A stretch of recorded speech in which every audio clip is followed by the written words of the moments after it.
Jake Morrison sat in the back row of the classroom, trying to make himself as small as possible. The metal chair felt cold against his back, and he could feel the eyes of his alien classmates watching him. They always watched the humans. Not with interest or curiosity, but with the kind of look people give to a strange insect they found crawling on their floor. The Galactic Military Academy was the best war school in the galaxy.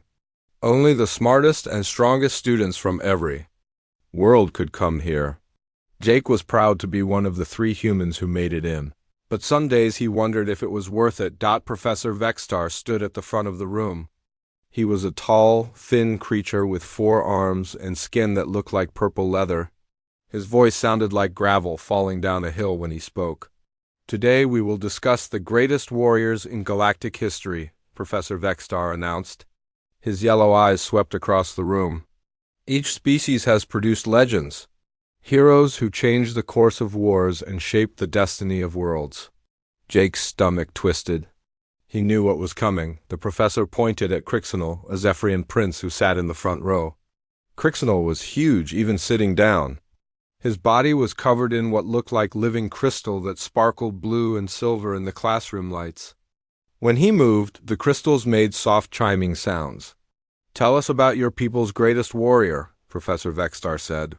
Crixinal stood up, his crystal armor gleaming. "Vexmore the Mountain Breaker," he said, his voice booming with pride.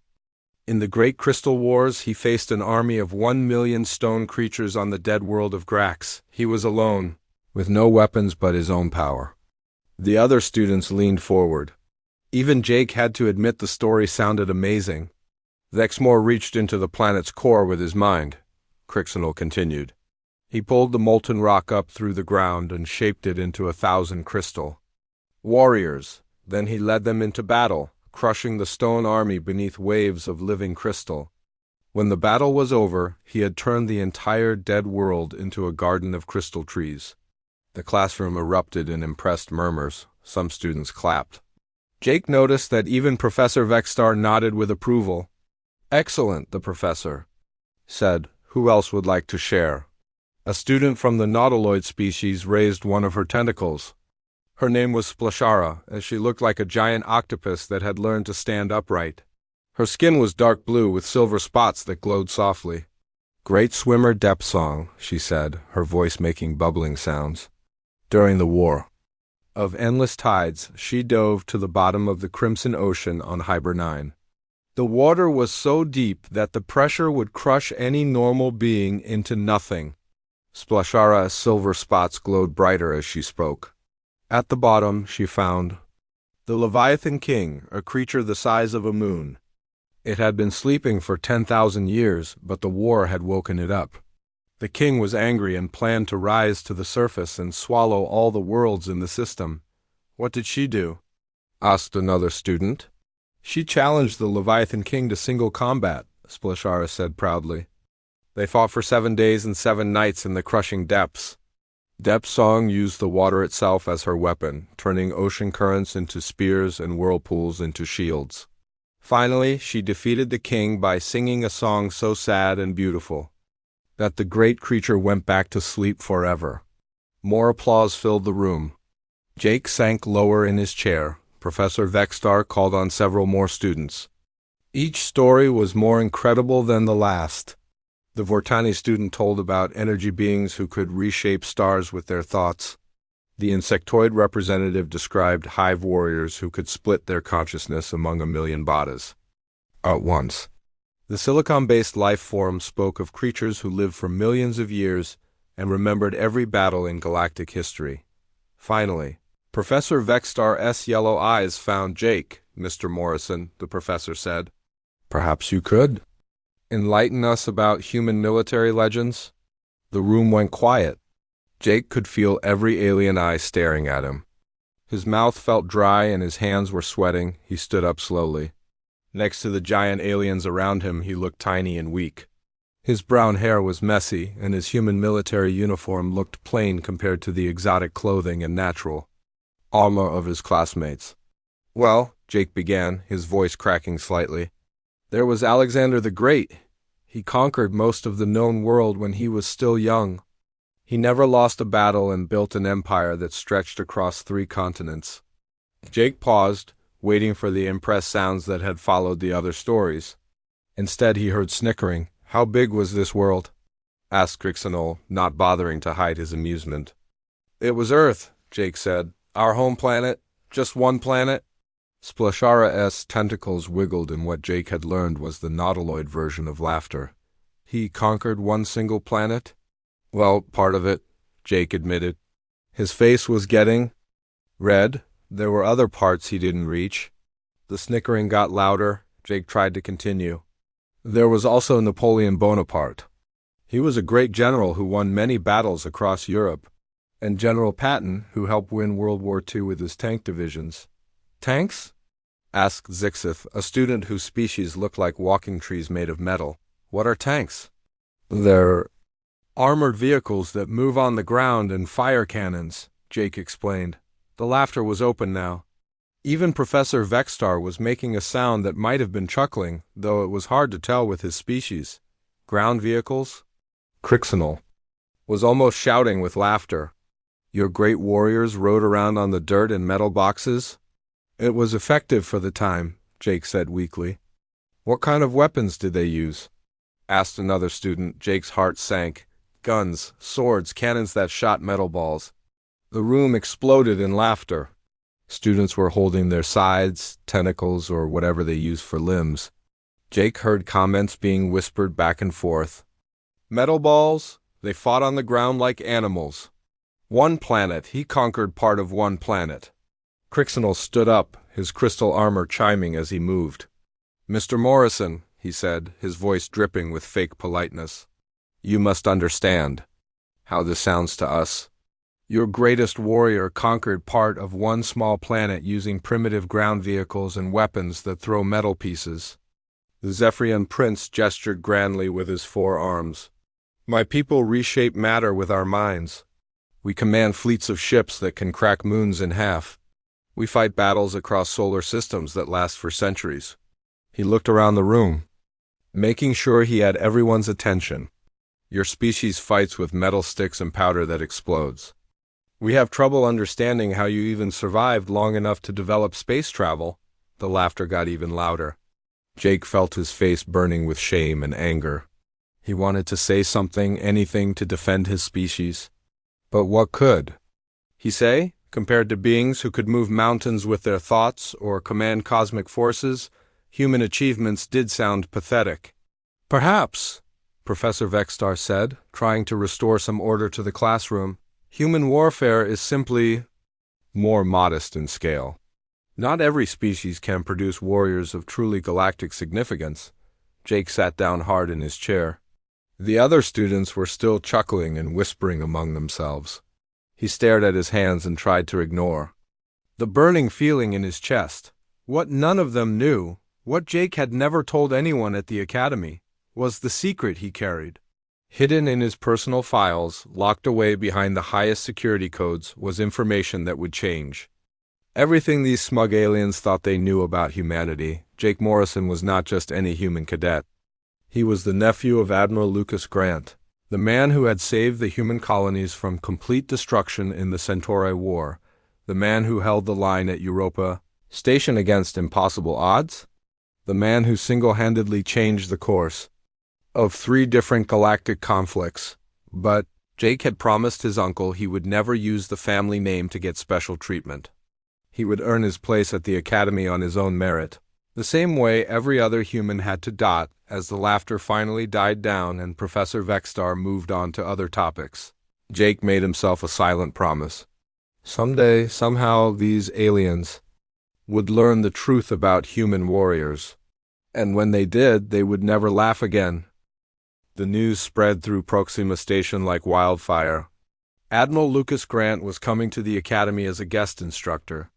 Jake watched from his dormitory window as human staff members rushed around, preparing for the arrival. Their excitement was obvious, but it puzzled the alien students. "Who is this Grant person?" asked Squelchara during lunch. She poked at her meal with one tentacle while talking. "The humans are acting like their greatest leader is visiting." Crixinol laughed. his crystal armor making musical sounds. Probably another one of their primitive ground crawlers who won some tiny battle on their dirt planet. Jake kept quiet and ate his food. His heart was beating fast. After 3 years of keeping the secret, his uncle was finally coming to the academy. He wondered if Admiral Grant would recognize him.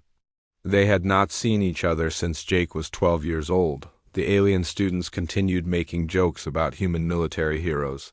Jake tried to ignore them, but it was getting harder. Each day, ever since the classroom incident last week, the mockery had gotten worse. Other students would make comments about metal ball throwers and ground crawlers whenever they saw him. 2 days later, Admiral Grant arrived on a simple transport ship. Jake was in his advanced tactics class when the announcement came over. The communication system? All students and faculty, please welcome our distinguished guest instructor, Admiral Lucas Grant of the Human Colonial Defense Force. Through the classroom window, Jake could see the landing platform. A small group of Academy officials waited to greet the new arrival. When the transport ship's door opened, Jake saw his uncle for the first time in 8 years. Admiral Grant looked older than Jake remembered. His dark hair was now gray at the sides, and there were lines around his eyes. He was not tall or impressive looking. Next to the alien officials greeting him, he seemed small and ordinary. He wore a simple human military uniform with no fancy decorations. "That's their famous admiral?" whispered Zixith, the metal tree creature. "He looks like any other human." "Exactly," said Crixinal. "Small, weak, and forgettable." Jake's hands clenched into fists under his desk. If only they knew what this ordinary-looking man had done. If only they understood who they were looking. Admiral Grant's first lecture was scheduled for the next morning. Jake arrived early and took a seat in the middle of the room. He did not want to sit too close and draw attention, but he also did not want to hide in the back. The alien students filed in, chatting loudly among themselves. Most of them seemed bored already. They had attended lectures by Zephyrian fleet commanders who controlled 1,000-ship armadas, and Nautiloid deep space tacticians who fought battles in dimensions humans could not even imagine. When Admiral Grant walked into the classroom, the talking died down. He moved quietly to the front and set down a simple data pad. His eyes swept across the room, taking in each student. When his gaze passed over Jake, there was no sign of recognition. "Good morning," Admiral Grant said. His voice was calm and steady. "I'm here to talk with you about asymmetric warfare." Several alien students exchanged glances. Asymmetric warfare was considered a minor topic in galactic military studies. Most advanced species preferred to study grand strategy and large-scale fleet operations. "Can anyone tell me what asymmetric warfare means?" the Admiral asked. Crixinal raised one of his crystal hands. "It's when a weaker force fights against a stronger one using unconventional methods. It's mostly used by primitive species who lack the technology for proper military engagements." Admiral Grant nodded. "That's the textbook definition. But let me ask you this. What happens when the stronger force can't adapt to unconventional methods?" "The stronger force wins anyway," said Splashara. "Superior numbers and technology always prevail in the end." "Always?" Admiral Grant asked quietly. "Of course," said Zixith. "It's basic military science. The force with better weapons, more ships, and advanced tactics will defeat a smaller force. Every time." Admiral Grant walked over to the classroom's holographic display. With a few touches on his datapad, he brought up a star map showing a small solar system. "This is the Kepler 442 system," he said. 3 years ago, it was attacked by a fleet of 200 Rakdak destroyers. The defending force consisted of 12 human patrol ships and 1 orbital station. The alien students looked interested. Now, the Rakthak were known throughout the galaxy as fierce warriors with advanced technology. "According to your logic," Admiral Grant continued, "the outcome should have been obvious. 200 advanced warships against 12 patrol boats. What do you think happened?" "The humans were destroyed," said Crixinal confidently. "Probably within the first few minutes of battle." Admiral Grant smiled slightly. The Rakthak fleet was completely destroyed. All 200 ships. The human defenders lost only 3 patrol boats. The classroom went silent. Several students sat up straighter in their chairs. "That's impossible," said Splashara. "No species could achieve such a victory against those odds?" "You're right," Admiral Grant said. "No species could achieve it using conventional tactics." But the human commander didn't use conventional tactics. He touched his datapad again. The holographic display showed the battle as it happened. The students watched as the small human force used the asteroid field around the system's outer planet to create a series of traps and ambushes. The human commander knew he couldn't win a direct fight, Admiral Grant explained. So he didn't fight one. Instead, he turned the battlefield itself into a weapon. Every asteroid became a hiding place. Every piece of debris became a projectile. Jake watched his classmates' faces as the battle unfolded on the display. For the first time since he arrived at the academy, they were paying serious attention to a human military achievement. The Rakthak had superior firepower, Admiral Grant continued, but they were used to fighting in open space against enemies who followed standard fleet engagement protocols. When faced with an enemy who used the environment itself as a weapon, their advantages became meaningless. Crixenol leaned forward in his seat. "Who was the human commander?" Admiral Grant paused for just a moment. "Commander Peterson. He died holding the line when the last Rakthak ships tried to ram the orbital station." The room stayed quiet. Jake could see that his classmates were thinking hard about what they had just learned. This was not the kind of human military story they were used to hearing. "Let me show you another example," Admiral Grant said. He brought up a different star map. "The Battle of Titan's Gate, one human cruiser against an entire Zirathi hunting pack." Even Jake straightened up at this. The Zirathi were the galaxy's nightmare. Everyone knew that a single Zirathi ship could destroy most other vessels. A hunting pack was considered unstoppable. "The human ship was damaged and running low on ammunition," Admiral Grant said. "A captain could have tried to run, but there were civilian transports in the system that couldn't escape in time." The holographic display showed a lone human ship facing down 7 Zirathi vessels. The alien ships looked like living creatures mixed with machinery, all teeth and claws and weapon pods. "What did the human captain do?" asked Zixith. "He flew his ship directly at the largest Zirathi vessel," Admiral Grant said. "At full speed with all power diverted to forward shields." "That's suicide," said Splashara. "Yes, it was," Admiral Grant agreed. But just before impact, the captain ejected his ship's reactor core.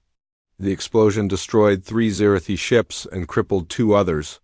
The remaining ships were so damaged that the civilian transports had time to escape. "Did the captain survive?" asked a small voice.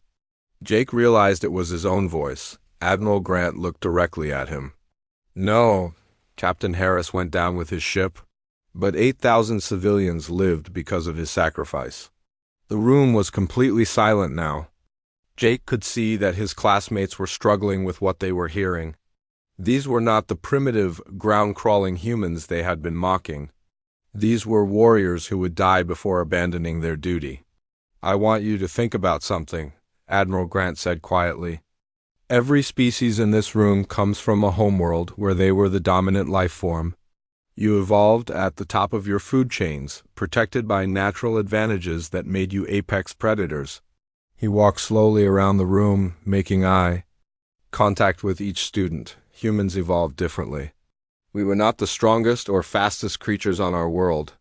We were prey animals who learned to use tools and tactics to survive. Every human military tradition, every strategy we use, was developed by a species that had to fight for every day of its existence." Admiral Grant stopped walking and faced the class. "When you mock human warfare for being primitive or small-scale, you're missing the point. We don't fight because we're naturally violent. We fight because we learned that sometimes fighting is the only way to protect what matters." The class ended in complete silence. As the alien students filed out, Jake could see them whispering among themselves. For the first time, they were not laughing about human military capabilities. Jake stayed behind as the room emptied. When they were alone, Admiral Grant looked at him and smiled. "Hello, Jake," he said quietly. "You've grown up quite a bit." "Uncle Lucas," Jake said, his voice thick with emotion. "I wasn't sure you'd remember me." "I remember everything about my family," Admiral Grant said. The alarm started screaming at 3 in the morning. Jake woke up to flashing red lights and the sound of emergency sirens echoing through the dormitory halls. He rolled out of bed and grabbed his uniform, his heart pounding. Emergency lights bathed everything in a red glow as students poured out of their rooms. The hallways filled with confused voices speaking in dozens of different alien languages. Jake could see the fear on everyone's faces, even though most of them tried to hide it. "What's happening?" shouted Splashara, her tentacles writhing with anxiety. "All students report to emergency stations," came the announcement over the communication system. "This is not a drill. Repeat, this is not a drill." Jake ran toward the command center, following the flow of students and faculty. As they moved through the station's corridors, he caught glimpses through the windows of space outside. In the distance, he could see the Academy's small defense fleet scrambling to form up. The main command center was chaos. Officers ran back and forth between computer stations, shouting orders and status reports. On the huge display screen at the front of the room, Jake could see what had triggered the alarms. Ships, hundreds of them, spread across space like a dark cloud. But these were not normal ships. They looked alive, covered in what appeared to be organic armor plating and weapon clusters that pulsed like beating hearts. Even from this distance, Jake could tell they were massive. "Zirathi," whispered someone behind him. The single word sent ice through Jake's veins. Everyone in the galaxy knew about the Zirathi. They were the monsters that parents used to scare children into behaving. Entire star systems had gone silent after Zirathi fleets passed through. Commander Hayes, the station's commanding officer, stood at the center of the chaos. She was a middle-aged human woman with graying hair and tired eyes. Right now, she looked like someone trying to solve an impossible puzzle. "How many ships?" she asked one of her officers. 237 confirmed, came the reply. "Long-range scanners show they'll reach us in 4 hours. What about our defenses?" 12 patrol ships and the station's weapon platforms. "We're sending distress calls to every fleet in the sector, but the closest help is 6 days away." "Commander." Hayes closed her eyes for a moment. Jake could see her doing the math. 12 ships against over 200 Zirathi vessels. It was not even a fight. It was an execution. The alien students had gathered in a group near the back of the command center. Jake could hear them whispering frantically among themselves. "We need to evacuate immediately," Crixonal was saying. His crystal armor was flashing with nervous energy. "My father will send a fleet to rescue me, but we need to get away from here first." "The escape pods can't carry everyone," said Zixith. "There aren't enough ships to evacuate the entire station." "Then we take priority," Crixonal declared. "We are the future leaders of our species. The human staff can buy us time to escape." Jake stared at them in shock. These were the same aliens who had spent months bragging about their species' great warriors and noble traditions. Now, when real danger appeared, they were talking about abandoning everyone else to save themselves. "The escape pods should go to the youngest students first," Jake said firmly. Crixonal turned to glare at him. "Human, you don't understand. My life is worth more than a dozen of your kind. I am a prince of Zephyr Prime. Your royal title won't mean much if the Zirathi catch you," Jake replied. Before Crixonal could respond, a new voice cut through the argument. "I don't think anyone will be evacuating just yet." Jake turned to see Admiral Grant walking calmly through the chaos of the command center. Unlike everyone else, he seemed completely relaxed. His hands were clasped behind his back, and he moved with the easy confidence of someone taking a pleasant stroll. "Admiral Grant," Commander Hayes said, relief obvious in her voice. "Thank goodness you're here. We could use your expertise." "What's our tactical situation?" Grant asked, his voice calm and professional. "Hopeless," Hayes replied bluntly. "We're outnumbered 20-1 by the most dangerous enemy in the galaxy. Our best option is to evacuate as many people as possible. Before they arrive, Admiral Grant walked over to the main display screen and studied the approaching Zirathi fleet. He stood there for a long time, his gray head tilted slightly to one side. Everyone in the command center gradually stopped talking as they watched him. "Commander Hayes," Grant said finally, "I'd like to take command of the station's defenses." The room went completely silent. Commander Hayes stared at him. "Admiral, with all respect, there's nothing to defend. We need to save who we can and abandon the station." "I disagree," Grant said simply. "We have 12 excellent ships, a well-armed orbital platform, and the most important tactical advantage of all." "Which is?" Hayes asked. Grant smiled slightly. "The Zirathi think they're hunting easy prey." Behind Jake, he could hear Crixinol laughing. "The old human has lost his mind," the alien prince whispered. "He thinks he can fight off a Zirathi swarm." With 12 tiny ships, Admiral Grant turned around slowly, his calm eyes focusing on the group of alien students. "Prince Crixinol, isn't it?" Crixinol stepped forward, his crystal armor chiming. "Yes, Admiral. And I must insist that you arrange my immediate evacuation. My safety is vital to the future of the Zephyrian Empire." "I see," Grant said. "And what about the safety of everyone else on this station?" "That's unfortunate, but not my concern." Crixinol replied, "Some sacrifices must be made." Admiral Grant nodded slowly. "You know, Prince, that's exactly the kind of thinking that makes the Zirathi so dangerous. They see other lives as expendable." Crixinol's crystal skin darkened with anger. "How dare you compare me to those monsters?" "I'm not comparing you to them," Grant said quietly. "I'm pointing out that your first instinct when facing danger is to sacrifice others to save yourself. The Zirathi have the same instinct, except they're much better at it." The alien prince stepped closer, towering over the human admiral. "You insolent little creature! I am a prince of one of the galaxy's greatest empires. You are nothing but a primitive ground crawler from a backwater planet." Admiral Grant didn't move. He stood perfectly still, looking up at the angry alien with the same calm expression he wore when giving lectures. "You're absolutely right," Grant said. "I am from a backwater planet. My species did crawl around on the ground for thousands of years, fighting with metal sticks and gunpowder." He paused, and Jake saw something dangerous flicker in his uncle's eyes. "But we learned something during all those years of crawling around in the dirt," Grant continued. "We learned that when monsters come to destroy everything you care about, you don't run away. You stand and fight, no matter what the odds are." Crixinol was about to respond when a new alarm started blaring. One of the officers at the sensor station called out urgently, "Admiral, the Zirathi fleet is accelerating. They'll be here in 2 hours, not 4. Grant turned away from Crixinol as if the alien prince no longer existed. "Commander Hayes, I need you to prepare the evacuation pods for non-essential personnel. Children and civilian staff get priority." "What about the defense?" Hayes asked. "Leave that to me," Grant said. He walked over to the main tactical display and began studying the station's defenses.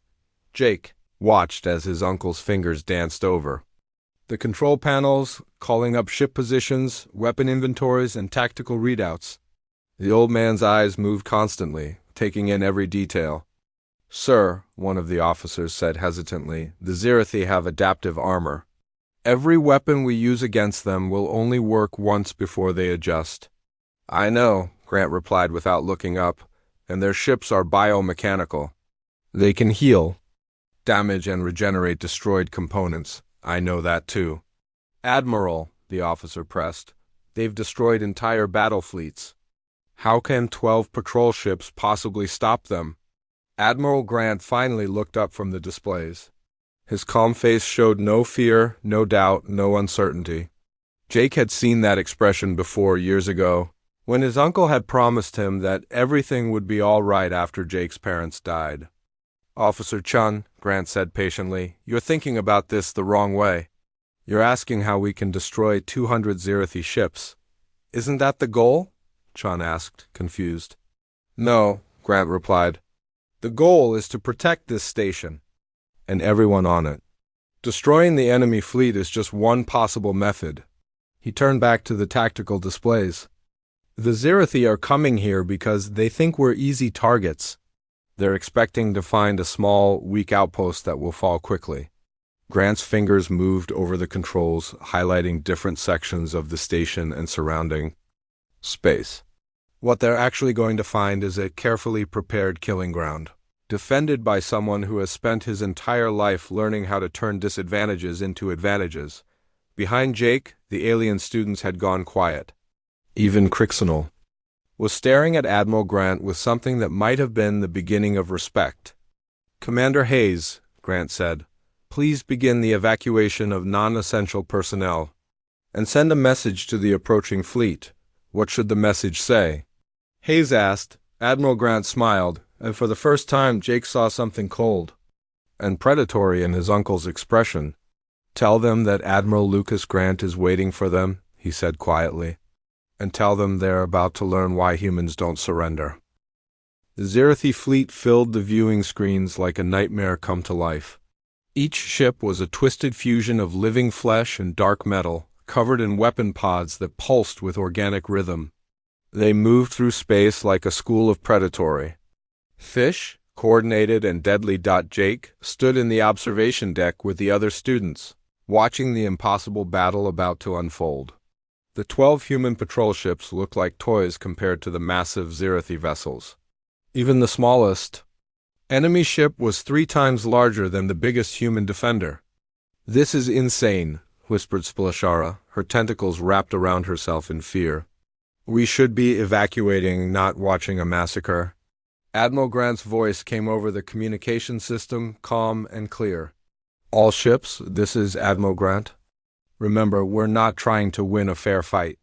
We're trying to survive long enough to make them regret coming here." The human ships began to move, but not in any formation the alien students recognized. Instead of grouping together for mutual support, they scattered in different directions. Some headed toward the asteroid field at the edge of the system. Others moved toward the gas giant's rings. One ship actually flew directly toward the approaching Zirathi fleet. "What are they doing?" asked Zixith. "They're splitting up their forces. That's tactical suicide." Jake watched his uncle's strategy unfold and began to understand. The human ships were not scattering randomly. They were taking positions around the battlefield, turning the entire solar system into a weapon. The first Zirathi ship to reach weapons range opened fire on the lone human vessel flying toward them. Bright energy beams lanced out, but the human ship was no longer where the beams struck. It had rolled and twisted at the last second, using the gravitational pull of a nearby moon to change course. "Impossible," breathed Crixenal. "No ship can move like that." But Jake knew better. Human pilots had learned to fly in the atmosphere of Earth, dodging through clouds and storms and mountain ranges. To them, space was just another environment to navigate. The human ship fired back, but not at the Zirathi vessel. Instead, it targeted a large asteroid floating between them.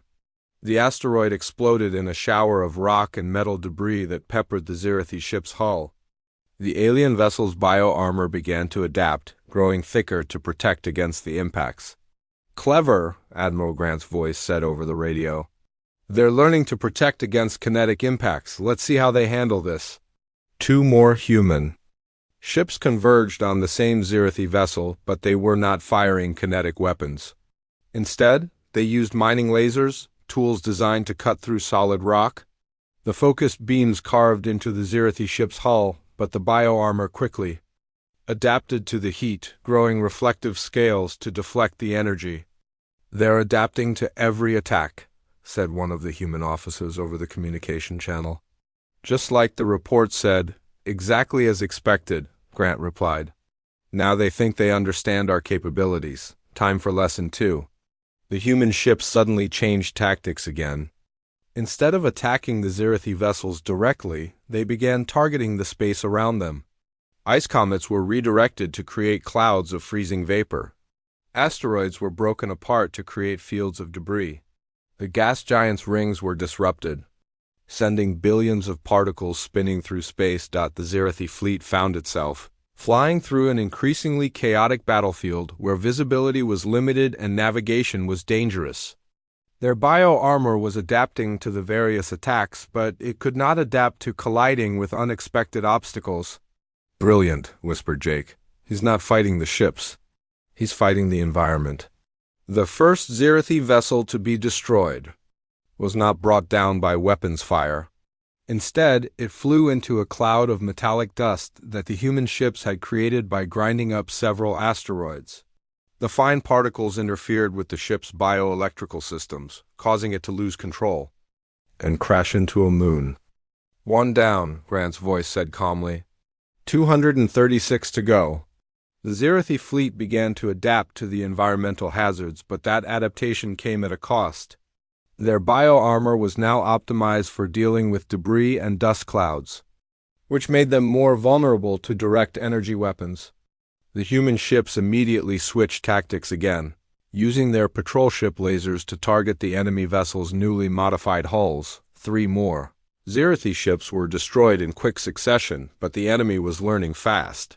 They began to spread out, making it harder for the human ships to control the battlefield environment. Several Zirathi vessels broke away from the main fleet and headed directly for Proxima Station. "They're trying to bypass our defenses," reported Commander Hayes from the station's command center. "Let them come," Grant replied. "We've prepared a warm welcome." The alien students watched in shock as the station's defensive systems activated. But these were not the standard energy weapons they expected. Instead, the station began launching what looked like garbage into space. Broken equipment, empty fuel containers, and scrap ship parts flew out in all directions. "What is he doing?" Splashara asked in confusion. Jake was beginning to understand his uncle's strategy. "He's turning everything into a weapon, even the trash?" The approaching Zirathi ships had to navigate through the cloud of debris. Their bio-armor began adapting to protect against the various pieces of junk, but while they were busy with that adaptation, the station's real weapons opened fire. Hidden among the garbage were small explosive charges that detonated when the Zirathi ships came close. The explosions were not powerful enough to destroy the vessels, but they created electromagnetic pulses that interfered with the ship's bioelectrical systems. 2 Zirathi ships lost control and collided with each other. A third was caught in the explosion of its own weapon pod when the electromagnetic pulse caused a system failure. "This is impossible," Crixinal said, his crystal armor flickering with agitation. "One human cannot defeat an entire Zirathi fleet," but Admiral Grant was doing exactly that. Jake watched as his uncle's tactical genius transformed the entire battlefield into a complex trap. Every piece of debris, every asteroid, every environmental hazard was being used as part of a vast three-dimensional puzzle. The Zirathi were powerful and adaptable, but they were used to fighting enemies who followed predictable patterns. Grant was fighting a completely different kind of war, one where the rules changed every few minutes. Then the real shock came. Several Zirathi boarding pods broke away from the main fleet and headed for the station itself. If they could capture the command center, they could end the battle quickly. "Boarding pods incoming," reported Commander Hayes. "They'll breach the hull in 5 minutes." "All security teams to defensive positions," Grant ordered, "and someone get me a rifle."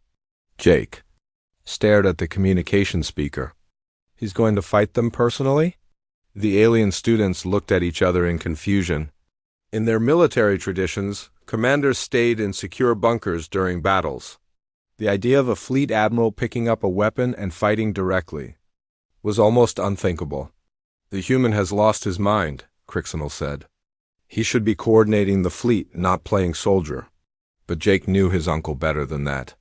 Admiral Grant had not survived 30 years of warfare by hiding in bunkers. He had earned his reputation by being wherever the fighting was. Thickest. The boarding pods struck the station's hull with tremendous force, their biomechanical drills carving through the armor plating. Emergency alarms began sounding as the station's atmosphere started venting into space. "Hull breach on decks 7, 9, and 12, came the reports. "Zirathi boarding teams are inside the station." Admiral Grant's voice came over the communication. System one more time. Commander Hayes, you have tactical command of the fleet. Continue the current strategy. I'll handle our uninvited guests. Jake watched through the observation deck's windows as the space battle continued. The human ships were still dancing through the debris field, picking off Zirathi vessels one by one. But now his uncle was somewhere in the station's corridors, hunting the galaxy's most dangerous predators. The thought should have terrified him. Instead, Jake felt a strange sense of pride. These aliens had spent months mocking human military traditions, calling them primitive and weak. Now they were about to see what a real human warrior looked like when cornered. The lights in the observation deck flickered as power fluctuations ran through the station. Somewhere in the darkness below, Admiral Grant was showing the Zirathi why humans had survived on a world full of predators. "Listen," Splashara whispered suddenly. Jake strained his ears. In the distance, he could hear the sound of weapons fire echoing through the station's corridors. But there was something else. A steady, rhythmic sound that took him a moment to recognize. Footsteps, calm, measured footsteps moving through the halls. "What is that?" asked ZYX single quotes I that Jake smiled grimly. "That's the sound of a Zirathi boarding party learning why you should never hunt humans in the dark." The weapons fire was getting closer, but the footsteps never changed their rhythm. Admiral Grant was not running or hiding. He was walking through the station like he owned it, and apparently he was winning. Outside, the space battle was turning into a rout. The Zirathi fleet, used to quick victories against frightened enemies, was being systematically destroyed by tactics they could not understand or counter.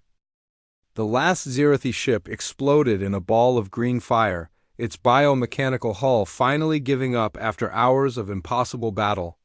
Jake watched from the observation deck as the debris scattered across space, joining the wreckage of over 200 other vessels that had thought Proxima Station would be easy prey. The silence that followed was deafening. For the first time in galactic history, an entire Zirathi fleet had been completely destroyed by a force less than 1/10 its size. The impossible had become reality. Admiral Grant's voice came over the communication system as calm as if he had just finished a routine training exercise. "All ships, return to base. Well done, everyone." The alien students stood frozen, staring at the battlefield outside. Their entire understanding of warfare, of power, of what was possible in combat, had been shattered in the span of a few hours. Crixinal was the first to speak, his voice barely above a whisper. "How?" His crystal armor had stopped flashing completely, leaving him looking dull and gray. "How did one human destroy a Zirathi fleet?" "He didn't fight them," Jake said quietly. "He fought the battle." The observation deck door opened and Admiral Grant walked in. His uniform was scorched and torn in several places, and there was a small cut on his forehead that had dried with blood. But he moved with the same calm confidence he had shown throughout the crisis. "Is everyone all right?" he asked, his eyes sweeping over the group of students. "Admiral," Splashara said, her tentacles trembling. "What we just saw, it should not have been possible." "The Zirathi are the most dangerous force in the galaxy," Grant smiled slightly. "They're dangerous because most species fight them the way they expect to be fought. The Zirathi have been using the same basic tactics for centuries.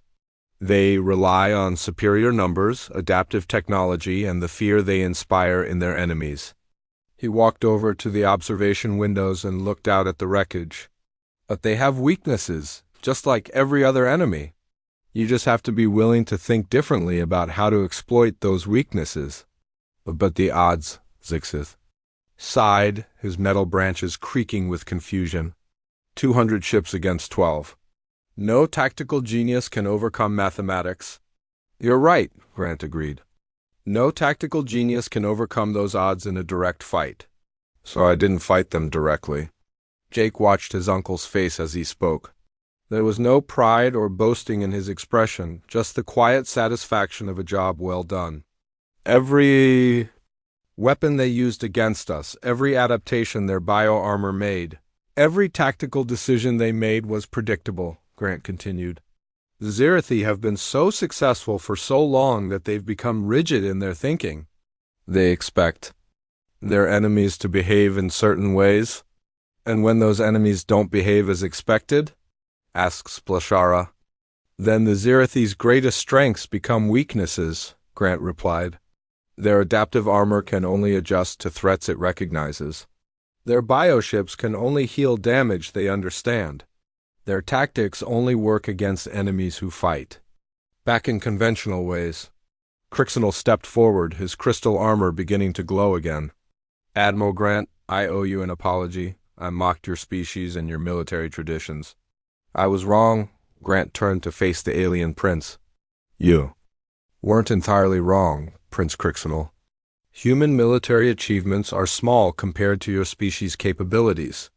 We've never commanded fleets of 10,000 ships or reshaped matter with our thoughts. Then how? Crixinal asked desperately. How do you achieve victories like this? Grant was quiet for a moment, considering his answer. Let me tell you a story, he said finally. About a battle that happened before any of you were born. The students gathered around him, hanging on every word. 20 years ago, I was a young captain in command of a small space station called Europa Base. It was located at the edge of human space, watching for threats from the outer rim. The station had a crew of 800 people, mostly scientists and their families. Grant's voice took on a distant quality as he remembered. One day, our sensors detected a fleet approaching.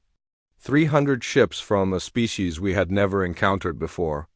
They called themselves the Hegemony, and they had a simple message for us. What was the message? Jake asked. Surrender or die, Grant replied. The Hegemony wanted to claim our territory. They gave us 1 hour to evacuate the station before they destroyed it. Splashara's tentacles curled with anxiety. What did you do? I sent the civilians away in every ship we had, Grant said. Transport vessels, cargo haulers, even maintenance pods. Anyone who could not fight was evacuated immediately.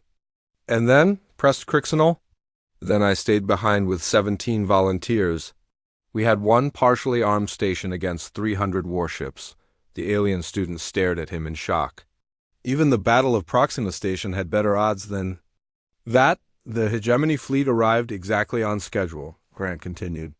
Their commander contacted me and demanded to know why we had not evacuated. I told him that someone needed to stay behind to turn off the lights. You made jokes? Zixith asked in disbelief. I made them angry, Grant corrected. Angry enemies make mistakes. The Hegemony commander was so insulted by my response that he decided to make an example of us. Instead of destroying the station quickly, he wanted to make us suffer.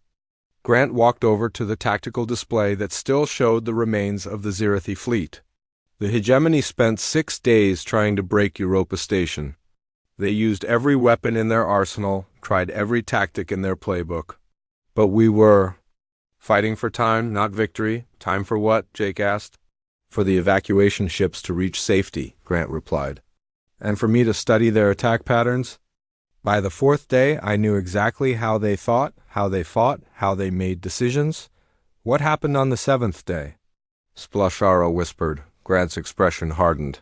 On the 7th day, I turned Europa Station into the largest bomb in human history. When the Hegemony fleet moved in for the final assault, I detonated the station's reactor core. The observation deck went completely silent. The explosion destroyed 230 ships instantly, Grant continued. The remaining 70 were so damaged they could barely limp home. The Hegemony never attacked human space again. Did you survive? Asked Zixith. Obviously, Grant said with a slight smile, though it was a close thing. I had hidden in the station's most heavily shielded section with an emergency life support system. It took 3 days for the rescue ships to find me in the wreckage. Jake stared at his uncle with new understanding. That's why they call you the Ghost of Europa. Among other things, Grant replied. The point is that battle taught me the most important lesson of human warfare. We don't win by being stronger or faster or more advanced than our enemies. We win by being more desperate. Desperate? Crixinal asked. Every human military tradition, every tactic we use, every strategy we employ was developed by people who had no choice but to win, Grant explained. We learned to fight dirty because fighting clean meant dying. We learned to use unconventional weapons because conventional weapons were not enough. We learned to sacrifice everything because losing meant losing everything. He looked around at each of the alien students. Your species developed on worlds where you were the apex predators. You had natural advantages that made you dominant. Humans developed on a world where everything was trying to kill us. But you survived, Splashara said softly. We did more than survive, Grant replied. We learned. Every predator that hunted us taught us something new. Every disaster that struck us made us stronger. Every enemy that defeated us showed us how to win the next time. Jake watched his classmates as they absorbed this information. He could see the change in their expressions, the growing respect and understanding. When you mocked human legends in class, Grant continued, you were measuring them by scale instead of significance. Alexander the Great did not conquer the galaxy, but he conquered the known world with primitive weapons and brilliant tactics. Napoleon Bonaparte did not command energy fleets, but he revolutionized warfare with innovations that are still used today. And General Patton? Asked Zixith. General Patton proved that speed and aggression could overcome superior numbers, Grant replied. He took the lessons learned from thousands of years of human warfare and applied them to mechanized combat. His tank divisions moved faster and hit harder than anyone thought possible. Crixnell stepped forward and performed what Jake recognized as a formal Zephyrian bow of respect. Admiral Grant, I formally apologize for my species' ignorance. We did not understand what we were mocking. Apology accepted, Grant said graciously. But remember this lesson. Every species in the galaxy has something to teach about warfare. The key is learning to see past the surface to understand the deeper principles. As if summoned by his words, the communication system activated with an incoming message. Proxima Station. This is Admiral Vexton of the Zephyrian Third Fleet. We received your distress call and are arriving to provide assistance. Grant activated the communication panel. Admiral Vexton, this is Admiral Grant. The crisis has passed. The Zerathi fleet has been neutralized. There was a long pause before the reply came. Admiral Grant, our sensors show the debris of over 200 Zerathi vessels. How many ships did you lose in the battle?